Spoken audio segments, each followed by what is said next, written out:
Topic in our present chapter is refraction at a spherical surface.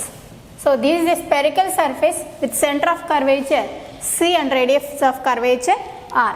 R వక్రతా వ్యాసార్థము C వక్రతా కేంద్రంగా కలిగినటువంటి ఒక గోళాకార తలాన్ని తీసుకున్నాం. ఈ గోళాకార తలం ద్వారా O అనే ఆబ్జెక్ట్ యొక్క ఇమేజ్ని ఫామ్ చేయాలి. So O is an object placed in a medium of refractive index N1.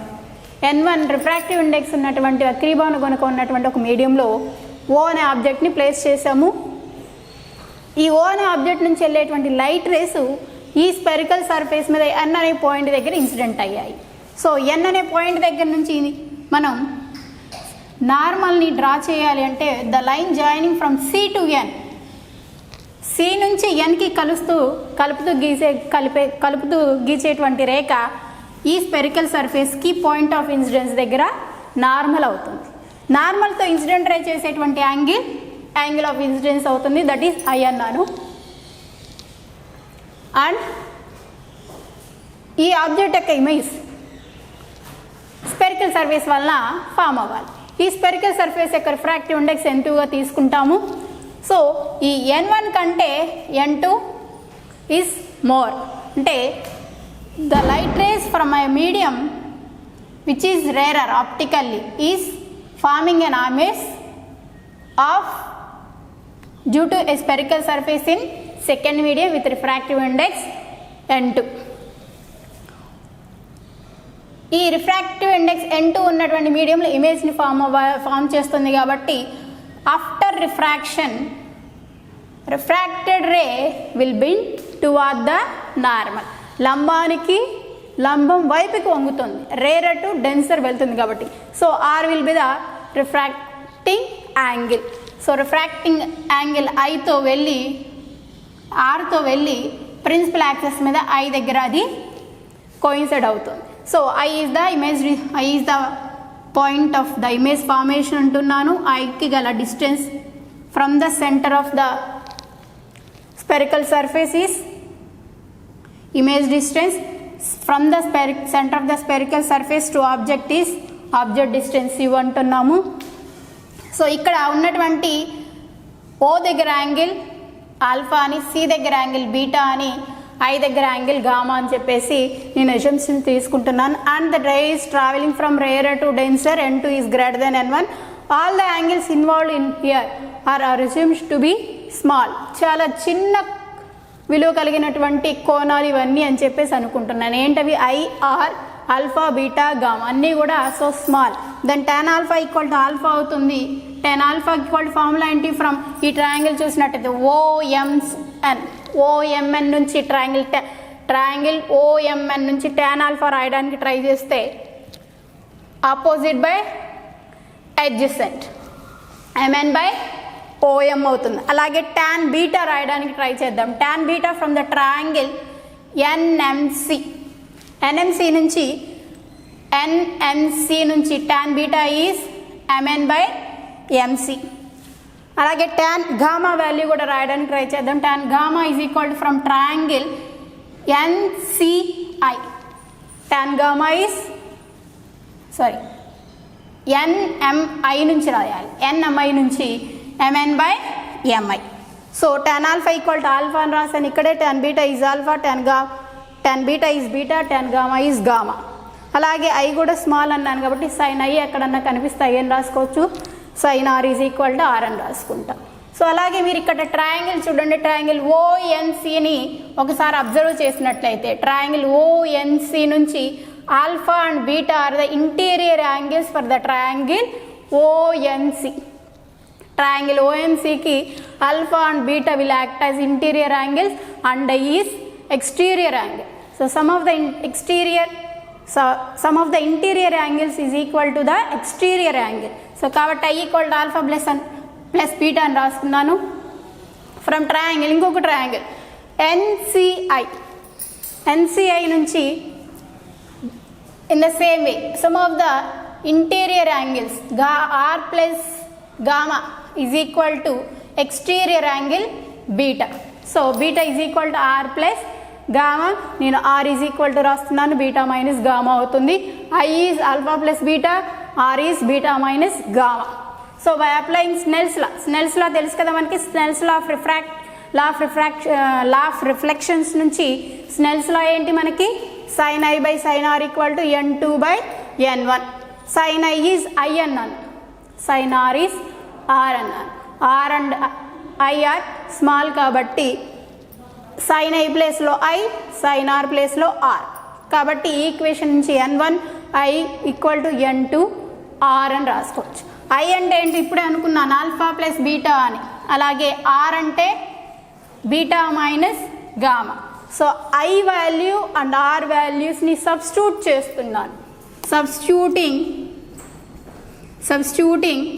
i, r values from above equations నుంచి i, r వాల్యూస్ని సబ్స్టిట్యూట్ చేయగా మనకి ఈక్వేషన్ వస్తుంది.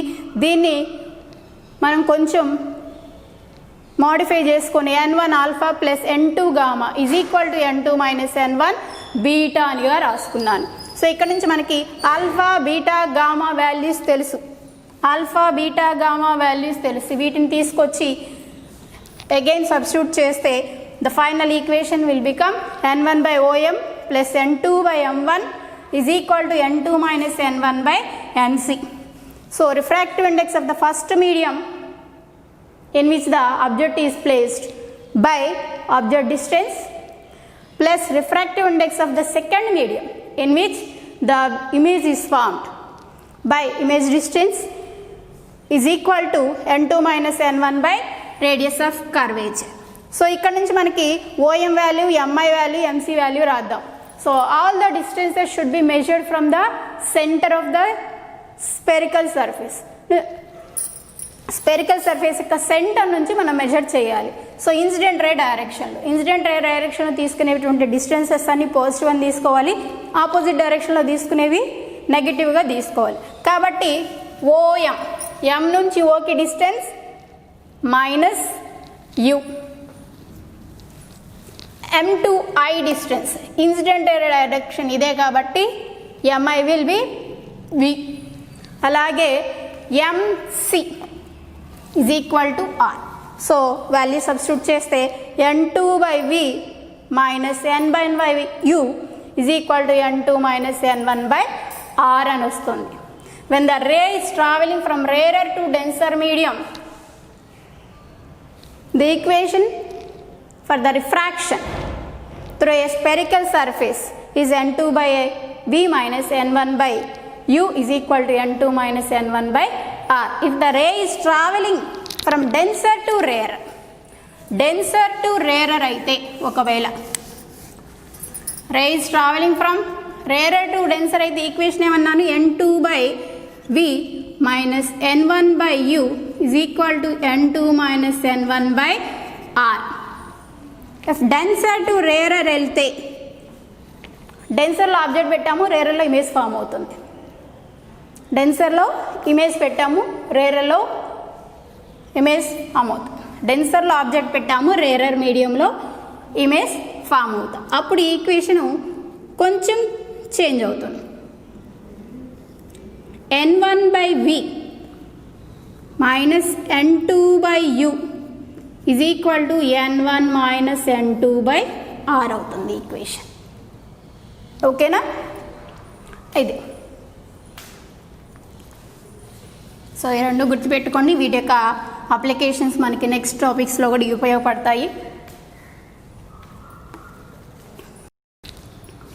Okay, next topic of the present chapter is refraction by a thin lens. Thin lens means it is a transparent medium with two curved surfaces ఉంటాయి. ఇక్కడ నేను double convex lens తీసుకున్నాను, ద్వికుంభాకార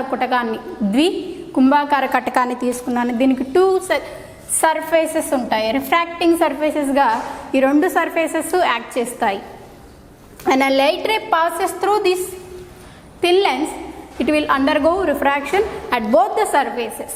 ఈ spherical surface దగ్గర రిఫ్రాక్షన్కి లోన్ అవుతుంది light, and ఈ second surface దగ్గర కూడా రిఫ్రాక్షన్కి లోన్ అవుతుంది. So let us see the formation of image of an object by a thin lens. Thin lens అంటే దాని యొక్క థిక్నెస్ సో స్మాల్ అని.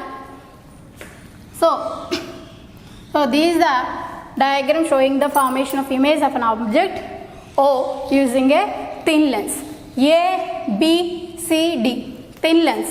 దాని యొక్క సర్ఫేసెస్ ABC ఒక స్పెరికల్ సర్ఫేస్ అయితే ADC సెకండ్ సర్ఫేస్ అవుతుంది.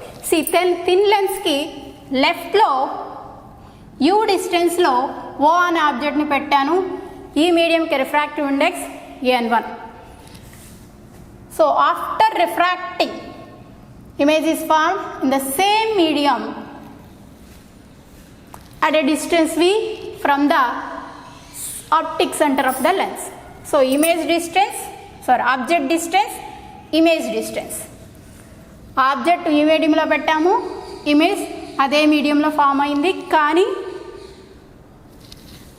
while refracting the light is passing through some other medium of the lens.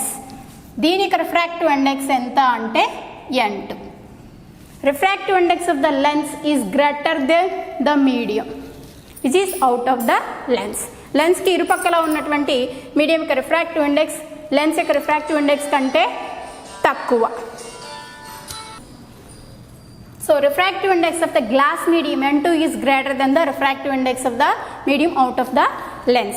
So ikkada image formation by thin lens can be explained in two steps. Ikkada image form ayyedi kuda rendu anchella manamu cheppavachu. First, the refraction at the first spherical surface and the refraction at the second surface as second step. First step lo em avutundante when a light ray from the object O incident the spherical surface ABC at first surface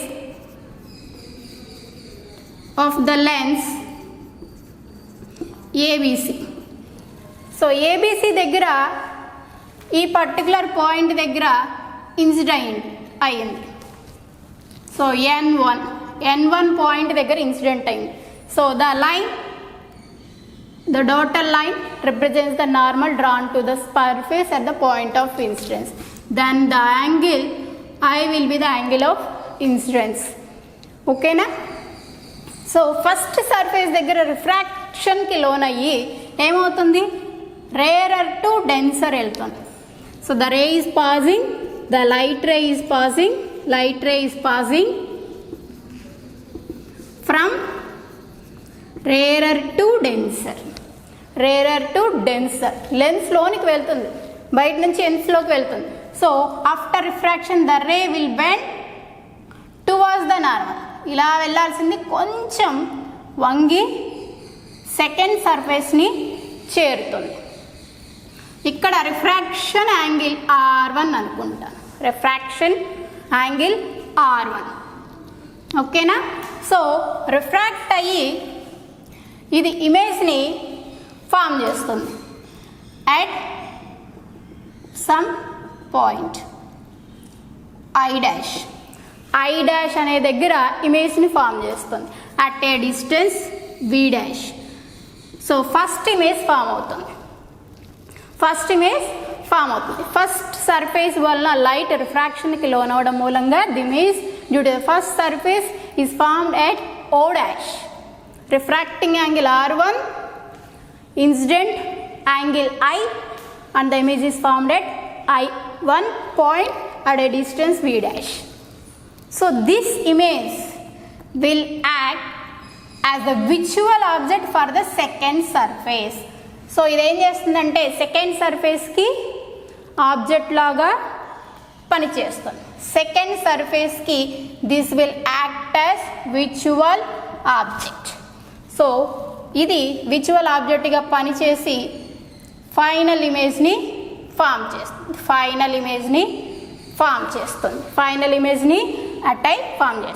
first surface object యొక్క ఇమేజ్ని form చేస్తుంది. ఆ image second సర్ఫేస్కి visual ఆబ్జెక్ట్గా పనిచేసి final ఇమేజ్ని form చేస్తుంది. రెండు steps ఉన్నాయి. ఫస్ట్ సర్ఫేస్ వల్ల ఒక ఇమేజినరీ ఇమేజ్ ఫామ్ అయితే this is acting as visual మిథ్యా వస్తువుగా పనిచేస్తుంది. ఈ మిథ్యా వస్తువుగా పనిచేసినటువంటి ఆబ్జెక్ట్ నుంచి ఫైనల్ ఇమేజ్ ఫామ్ అవుతుంది ఐ దగ్గర అని చెప్పేసి మనకు అనుకుంటున్నాం. సో ఫస్ట్ సర్ఫేస్కి ఆబ్జెక్ట్ ఎవరు? ఓ. ఇమేజ్ ఎవరు? I1. ఫస్ట్ సర్ఫేస్కి object O, image I1. So by applying the equation మనం ఇంతకుముందు రిఫ్రాక్షన్ బై స్పెరికల్ సర్ఫేస్కి ఈక్వేషన్ రాసాం. ఏంటది? N2/V minus N1/U is equal to N2 minus N1/R అని కదా. సో ఇది ఇక్కడ అప్లై చేసుకుందాం. N2 medium by V dash, image ఎక్కడ ఫామ్ అయింది? ఫస్ట్ సర్ఫేస్ వల్ల V డాష్ వద్ద, minus N2/U is equal to N2 minus N1/R1. First surface కాబట్టి ఫస్ట్ సర్ఫేస్ యొక్క రేడియస్ ఆఫ్ కర్వేచర్ R1 అనుకుంటాం. At the same time at second surface of the lens ADC, the ray is passing from denser to rarer, object O dash అంటే V dash డిస్టెన్స్లో ఉంటుంది and the image is formed at V. So N1/V minus N2/V dash is equal to N1 minus N2/R2 అవుతుంది. First సర్ఫేస్కి second సర్ఫేస్కి difference ఉంది. First సర్ఫేస్లో image form అయ్యేటప్పుడు rarer to denser వెళ్తుంది, second సర్ఫేస్లో వెళ్ళేటప్పుడు denser to rarer వెళ్తుంది. The ray is travelling from here to the lens. Rarer నుంచి డెన్సర్లోకి వెళ్తుంది, next denser నుంచి రేరర్లోకి వస్తుంది అగైన్. కాబట్టి ఇక్కడ చిన్న డిఫరెన్స్ ఉంటుంది ఈక్వేషన్స్లో. అందుకే నేను ముందే చెప్పాను, ముందు టాపిక్లో డిఫరెన్స్ ఇలా ఉంటుంది అని చెప్పేసి. సో ఈ రెంటిని మనము ఈక్వేట్ చేద్దాం. యాడింగ్ దీస్ టూ యాడ్ చేద్దాం. So N2/V minus N1/V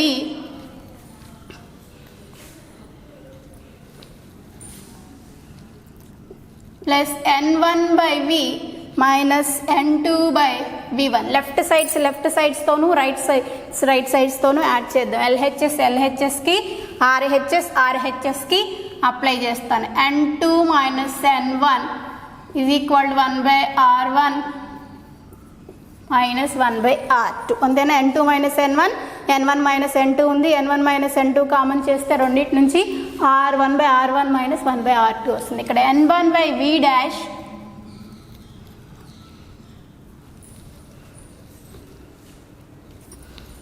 N2/V dash ఇక్కడ కదమ్మా. N2/V dash N1/U N/V N2/V. So N2/V dash N2/V dash cancel అవుతుంది.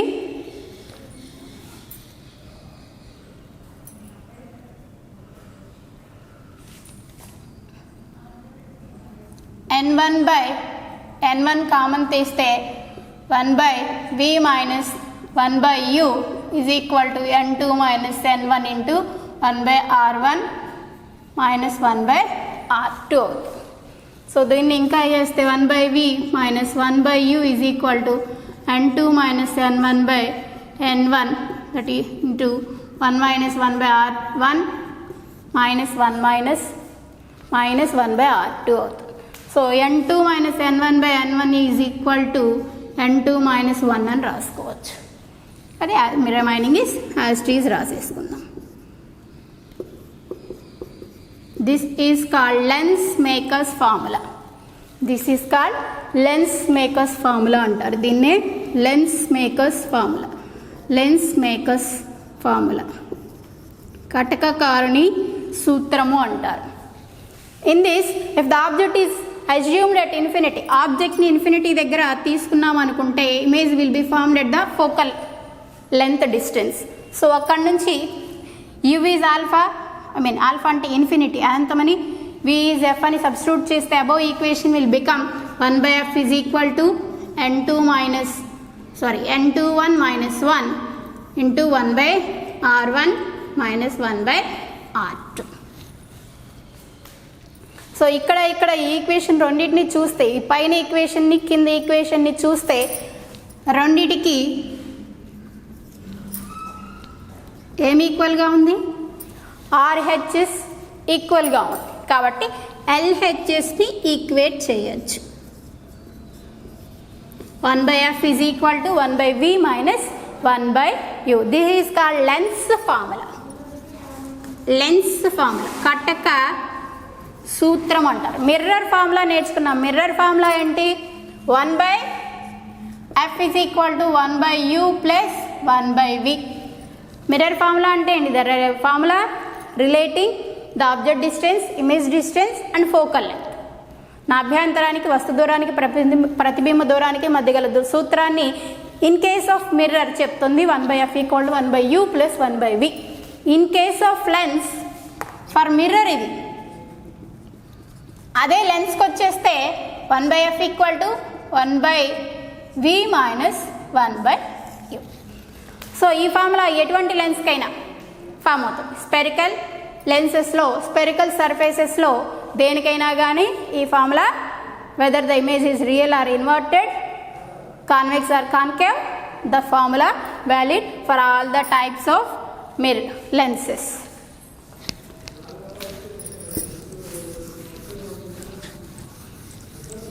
సో మ్యాగ్నిఫికేషన్ అంటే కూడా చూసేది. Magnification is denoted by small m. Mirror కేసులో చూసుకున్నాం. రేఖీయ ఆవర్ధనం, లీనియర్ మ్యాగ్నిఫికేషన్ అని మిర్రర్ ఈక్వేషన్ నేర్చుకున్నాము. మ్యాగ్నిఫికేషన్ ఆవర్ధనానికి సూత్రం ఏంటి? Image height by object height. Image height by object height. Image height is equal to object హైట్కి ఫార్ములా ఏమొచ్చింది అక్కడ? Minus U by minus V by U అని వచ్చింది. ఇక్కడ V బై U అని వస్తుంది. మ్యాగ్నిఫికేషన్కి సూత్రం V బై U. అక్కడ డెరైవ్ చేసినట్టు ఇక్కడ డెరైవ్ చేస్తాం. ఇక్కడ V బై U వస్తుంది, అక్కడ మైనస్ V బై U వస్తుంది. సో మ్యాగ్నిఫికేషన్కి సూత్రం ఇది. Now the power of a lens. Power of a lens. ఒక లెన్స్ యొక్క పవర్ ఎంత ఏంటి అనేది చూద్దాం. Lens of a power indicates the ability of the lens to diverge or converge the light falls on the lens. ఆ lens మీద పడేటువంటి కాంతిని అది ఎంత మేరకు డైవర్ట్ చేస్తుంది లేదా కన్వర్జ్ చేస్తుంది అట్ ఏ పాయింట్ అనేది power of A lens indicate చేస్తుంది. సో పవర్ ఆఫ్ ఏ లెన్స్ని ఏ విధంగా డిఫైన్ చేయొచ్చు అంటే, this is the tangent value of the angle. ఏంటి యాంగిల్? డెల్టా. ఆ యాంగిల్ ఏంటి? After refraction how much it bends the light ray. So refract అయిన తర్వాత, lens ద్వారా వెళ్ళేటువంటి లైట్ రే రిఫ్రాక్ట్ అయిన తర్వాత అది దాని యొక్క లైట్ యాక్చువల్ డైరెక్షన్ నుంచి how much it bends the light after refraction. So principal యాక్సిస్తో అది చేసేటువంటి రిఫ్రాక్టెడ్ యాంగిల్ చేసేటువంటి యాంగిల్ని angle of refraction of bending of light ray అంటారు. యాంగిల్ ఆఫ్ రిఫ్రాక్షన్ కాదు, bending angle of the refracted ray అంటాం. So the tangent value of the bending angle. So tan ఆల్ delta is equal to అని చెప్తాం. That value ఎంత? Opposite by adjacent h/f అవుతుంది. h/f. If delta ఈ small అనుకుంటే tan డెల్టాని delta అంటాము. Delta is equal to h/f. So దీన్నే మనము డెల్టా, దాన్నే p అని చెప్తాము. p is equal to reciprocal of f అని కూడా చెప్తాము. Reciprocal of the reciprocal value of the focal length. నాభ్యాంతరం యొక్క విలోమ విలువనే సామర్థ్యము, కటక సామర్థ్యం అని కూడా అంటాం. ఈ కటక సామర్థ్యాన్ని మనము డయాప్టర్స్లో కొలుస్తాం. Unit is diopter. డయాప్టర్స్లో కొలుస్తాం. దట్ ఈజ్ నథింగ్ బట్ 1/మీటర్. డయాప్టర్స్లో కొలుస్తాము. That is nothing but 1/m. దాన్నే మీటర్ ఇన్వర్స్ అంటాం. షార్టర్ వేవ్ లెన్స్ ఉన్నటువంటి షార్టర్ ఫోకల్ లెంత్ ఉన్నటువంటి లెన్సెస్ ఈ బెండింగ్ ఆఫ్ లైట్ని ఎక్కువగా చేస్తాయి. ఎక్కువ ఫోకల్ లెంత్ ఉన్నటువంటి లెన్సెస్ అయితే ఆ బెండింగ్ అనేది తక్కువ ఉంటుంది. సో రిఫ్రాక్ట్ అయిన తర్వాత bending of the light will be more if the lens యొక్క focal length is low. Focal length తక్కువగా ఉంటే బెండింగ్ ఆటోమేటిక్గా ఎక్కువ ఉంటుంది. దీన్నే power of a lens is nothing but the convergence or the divergence of a light beam falling on it at unit distance. So if h is equal to 1, lambda is 1/f, that p is 1/f. For unit length ఆ bending ఎంత ఉందనేది కూడా ఏంటి అనేది చెప్పేది power of a lens కటక సామర్థ్యం అని కూడా చెప్తాం. మనకి డాక్టర్స్ దగ్గరికి వెళ్తే మన ఐసైట్ మనకి దృష్టి లోపాలు ఉన్నప్పుడు దాన్ని రెక్టిఫై చేయాలంటే మనకి లెన్సెస్ ఇస్తూ ఉంటారు. సో ఇచ్చేటప్పుడు దీన్ని ఎంత అని చెప్పేసి రాస్తారు. సో లెఫ్ట్ ఐకి ఎంత ఉంది, రైట్ ఐకి ఎంత ఉంది అని చెప్పేసి రాస్తూ ఉంటారు. సో +1 +1.5 0.5 ఎంత ఉంది నీకు సైట్ అని చెప్పేసి అడుగుతారు. సో అక్కడ power of the lens, A lens ఎంత పవర్ ఉన్నటువంటి లెన్స్ యూస్ చేస్తే మనకి సైట్ సరిగా కనిపిస్తుంది అనేది చెప్తారు. అక్కడ ఇండికేట్ చేసేటప్పుడు పవర్స్లో ఇండికేట్ చేస్తారు. ఎంత పవర్ ఎంత అని, గ్లాసెస్ యొక్క పవర్ ఎంత అని అడుగుతారు కదా. మనకి అది పవర్ గుర్తుండే మనం చెప్పేసిన ఆప్టికల్ షాప్కి వెళ్ళి ఇస్తూ ఉంటారు. యాక్చువల్గా అది కరెక్ట్ కాదు, కరెక్ట్గా ప్రాపర్గా చెక్ చేయించుకోవాలి ప్రతిసారి లెన్సెస్ మార్చేటప్పుడు. సో లెన్సెస్ డాక్టర్ ప్రిస్క్రిప్షన్లో రాసేటప్పుడు లెన్సెస్ ఎంత పవర్ ఉన్నది, ఎంత ఉన్న పవర్ అనేది యాడ్ చేయాలంటే వాళ్ళు చెప్తూ ఉంటారు 2.5 + 0.25 డయాప్టర్ అని చెప్పేసి చెప్తారు. అంటే 2.5 పవర్ ఉన్నటువంటి లెన్సెస్ని యూస్ చేయాలి. పాజిటివ్ అండ్ నెగిటివ్ అని కూడా ఉంటుంది. Positive indicate converging or convex lenses use చేయాలి అని, లేదా మైనస్ ఉంటే నెగిటివ్ ఉంటే diverging or concave lenses use చేయాలని అర్థం. Power of a convex lens పాజిటివ్గా ఉంటుంది. అలాగే కాన్కేవ్ లెన్స్కి పవర్ అనేది ఎప్పుడు కూడా నెగటివ్గా ఉంటుంది. Positive P is positive for convex lens, దాన్నే కన్వర్జింగ్ లెన్స్. కాన్వెక్స్ లెన్స్ ఏంటి? Converging lens. కాన్వెక్స్ లెన్స్ని కన్వర్జింగ్ లెన్స్ అంటారు. And it is negative for diverging lens or concave lens. పుటాకార కటకము, కుంభాకార కటకం. పుటాకార కటకానికైతే కటక సామర్థ్యము రుణాత్మకం, కుంభాకార కటకానికైతే కటక సామర్థ్యము ధనాత్మకంగా ఉంటుంది. So this is all about power of lens. Next coming to the combination of lenses in contact.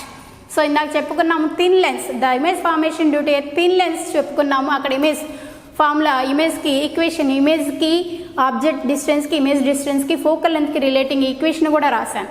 So ఫార్ములాని ఒకసారి రివైజ్ చేసుకుందాం. ఏంటో ఫార్ములా? 1/f is equal to 1/v minus 1/u, just before క్లాస్లో. సో ఇక్కడ అటువంటి థిన్ లెన్సెస్ని 2 తీసుకున్నాను. A, B అనేటువంటి 2 థిన్ లెన్సెస్ తీసుకున్నాను. Each of focal length f1 and f2. I took 2 lenses. Let us consider 2 lenses. 2 lenses A, B with focal length f1, f2. f1, f2 focal length ఉన్నటువంటి 2 lenses తీసుకున్నాము. ఆ రెండింటిని side by side పెట్టాము. They are in contact with each other, ఒకదానితో ఒకటి పెట్టాము అంటుకునేలాగా. So ఇవి థిన్ లెన్సెస్ అన్నారు. థిన్ లెన్సెస్ చాలా పలుచని కటకాలు, అంటే ఆ రెండు యొక్క ఆప్టికల్ సెంటర్స్ 2 కూడా కోయిన్సైడ్ అవుతున్నాయి. ఆ 2 ఆప్టికల్ సెంటర్స్ కూడా P దగ్గర కోయిన్సైడ్ అవుతున్నట్టుగా మనం తీసుకుంటాం. సో ఇక్కడ నేను డయాగ్రామ్ కాబట్టి కొద్దిగా కనిపిస్తుంది. ఆ థిన్ లెన్సెస్ ఎలా అంటే ఆప్టికల్ సెంటర్స్ రెండు కూడా చాలా దగ్గరగా ఉంటాయి, వాటి మధ్య డిస్టెన్స్ అనేది నెగ్లిజిబుల్. సో రెండు కోయిన్సైడ్ అవుతున్నాయి అట్ ఎ పాయింట్ పి అన్నట్టుగా వ్యవహరిస్తాం మనం. P is the common optic centre for both the ద లెన్సెస్. సో ఇమేజ్ని ఆబ్జెక్ట్ని లెన్స్ ఏకి లెఫ్ట్లో పెట్టాం and a medium of refractive index n1. So second lens తర్వాత అది ఎమర్జ్ అయ్యి ఐ దగ్గర ఇమేజ్ని ఫామ్ చేస్తుంది. ఇక్కడ కూడా ఇన్ ద సేమ్ వే 2 సార్లు రిఫ్రాక్షన్కి లోన్ అవుతుంది. ఫస్ట్ ఇక్కడ ఇమేజ్ ఫార్మేషన్ అనేది 2 స్టెప్స్లో మనం చెప్పొచ్చు. Image is form for the object o by the first lens I1 దగ్గర ఇమేజ్ ఫామ్ అవుతుంది at a distance V dash. ఈ V డాష్ దగ్గర ఈ V డాష్ డిస్టెన్స్లో ఫామ్ అయినటువంటి ఇమేజ్ అనేది రెండో లెన్స్కి ఆబ్జెక్ట్గా పనిచేస్తుంది, విజువల్ ఆబ్జెక్ట్గా పనిచేస్తుంది. ఈ విజువల్ ఆబ్జెక్ట్ నుంచి ఫైనల్ ఇమేజ్ ఫామ్ అవుతుంది. 2 steps from the object first image is formed. That first image will act as the visual object for the second lens. మొదటి లెన్స్ వలన ఒక ఇమేజ్ ఫామ్ అవుతుంది. ఈ ఇమేజ్ రెండో లెన్స్కి విజువల్ ఆబ్జెక్ట్గా పనిచేసి మనకు కావాల్సినటువంటి ఫైనల్ ఇమేజ్ని ఫామ్ చేస్తుంది. Final image distance V, first image distance V dash, object distance U. So మనము ఫస్ట్ లెన్స్కి ఫర్ ద ఫస్ట్ లెన్స్ ఏమవుతుంది equation 1/f1 is equal to 1/v dash minus 1/u. U డిస్టెన్స్లో ఆబ్జెక్ట్ని పెడితే V డాష్ డిస్టెన్స్లో image form అయింది. First lens యొక్క focal length f1. For the second lens focal length ఎంత f2. ఎక్కడ ఇమేజ్ ఫామ్ అవుతుంది V డిస్టెన్స్లో. ఆబ్జెక్ట్ ఎక్కడ పెట్టాము V డాష్ డిస్టెన్స్లో. సో ఈ రెండింటిని యాడ్ చేస్తే ఫస్ట్ లెన్స్ యొక్క ఈక్వేషన్ని సెకండ్ లెన్స్ యొక్క ఈక్వేషన్ని యాడ్ చేస్తే 1+2 చేస్తే ఏమొస్తుందో చూడండి ఒకసారి. 1/v minus 1/u is equal to 1/f1 plus 1/f2 is the equation for the thin lenses which are in contact. The equation for the thin lenses in contact is 1/v minus 1/u is equal to 1/f1 plus 1/f2.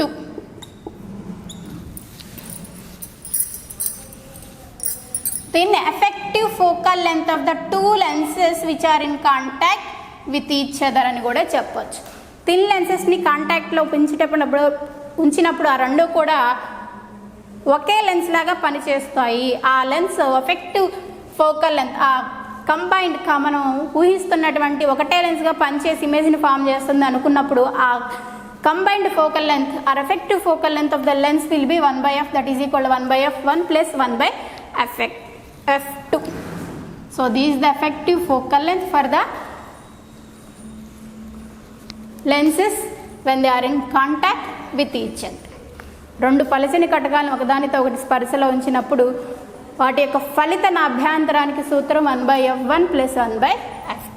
అలాగే power కూడా రాయొచ్చు. Power is equal to P1 plus P2. Magnification is equal to m1 into m2. Effective. So when lenses are in contact with each other effective focal length 1/f is equal to 1/f1 plus 1/f2. Their effective or total power is equal to P1 plus P2. Their total magnification is equal to m1 into m2. This equation is valid for any number of lenses in contact. ఎన్ని lenses ఉన్నా మనం ఇదే ఫార్ములాని use చేసుకోవచ్చు. ఇంకొక lens పెరిగితే ఇంకొక terms పెరుగుతాయి. If 3 lenses in contact, here third mode term will come and add P3 into M3 like this. Okay. Topic is refraction.